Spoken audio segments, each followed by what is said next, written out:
ఈ వ్యాపారంలో ఎదగాలంటే దేవుని జ్ఞానం కావాలి. సంఘం ఎదగాలంటే దేవుని పరిశుద్ధమైన జ్ఞానంతో, ఫల సంబంధమైన జ్ఞానంతో సంఘం ఎదగాలి. ప్రియులారా, నేను చూసినప్పుడు జ్ఞానవంతురాలు, నిన్ను చూసినప్పుడు జ్ఞానవంతుడు అని లోకం చెప్పుకునేటట్లుగా ఈరోజు నువ్వు దేవుని సన్నిధిలో కనబడాలని ప్రభు జ్ఞాపకం చేసుకొని, ఇదిగో ఎవరికైనా జ్ఞానం కొదగా ఉన్నదా వాడు దేవుని అడిగినప్పుడు అప్పుడు అది అవన్నీ అనుగ్రహించబడుతుందని దేవుని వాక్యం చెప్తూ ఉంటుండగా, దేవుని బిడ్డలారా, దేవుని సన్నిధిలో అడుగుదాం. ఈ సమయంలో ప్రభు సన్నిధిలో మోకరించిన నీ ఒక్క మాట దేవుని అడుగు.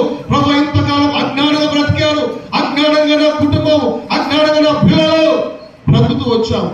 దిక్కుతోచని స్థితిలో మేము జ్ఞానం లేక ప్రవర్తించాం, అవివేకులను అజ్ఞానముగా ప్రవర్తించాం. కానీ ప్రభువా, ఈరోజు నాతో మాట్లాడినాం. నిజమేనయ్యా, అడుగు వారికి నిశ్చయముగా గ్రహించే దేవుడు ప్రభువా. మాకు జ్ఞానం లేక చెడిపోయామయ్యా, జ్ఞానం లేక మా పిల్లలు పడిపోయారు, పాపంలో చిక్కున్నారు. కానీ ప్రభువా, నీ జ్ఞానం కావాలయ్యా. అయ్యా, నువ్వు ఇచ్చే పర సంబంధమైన జ్ఞానం, అయ్యా నీ జ్ఞానం మాకు కావాలి ప్రభువా అని ఒకసారి ప్రభుని అడగండి.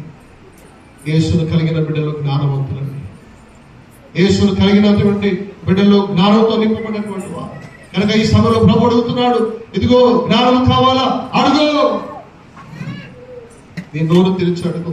ఇంతకాలం అజ్ఞానం వల్ల నీ భర్తకి ఇబ్బందికరంగా నువ్వు జీవించావు, నీ అజ్ఞానం వల్ల నీ భార్యకు నువ్వు ఇబ్బందికరంగా జీవించావు, నీ అజ్ఞానం వలన నీ తల్లిదండ్రులకు దుఃఖం పుట్టించావు. దేవుని బిడ్డ, ఈ సమయంలో ప్రభుని అడుగు.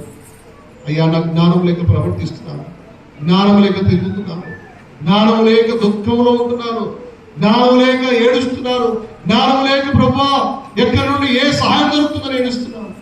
జ్ఞానం ఉంటే ఏదైనా సాధించగలుగుతాం, జ్ఞానం ఉంటే ఈ లోకంలో అన్నింటిని సంపాదించుకోగలుగుతాం, జ్ఞానం ఉంటే ఉన్నతంగా చదువుకోగలుగుతావు, జ్ఞానం ఉంటే ఉద్యోగం చేయగలుగుతావు, జ్ఞానం ఉంటే వ్యాపారం చేయగలుగుతావు, జ్ఞానం ఉంటే అనేక ఆశీర్వాదకరంగా జీవించగలుగుతావు.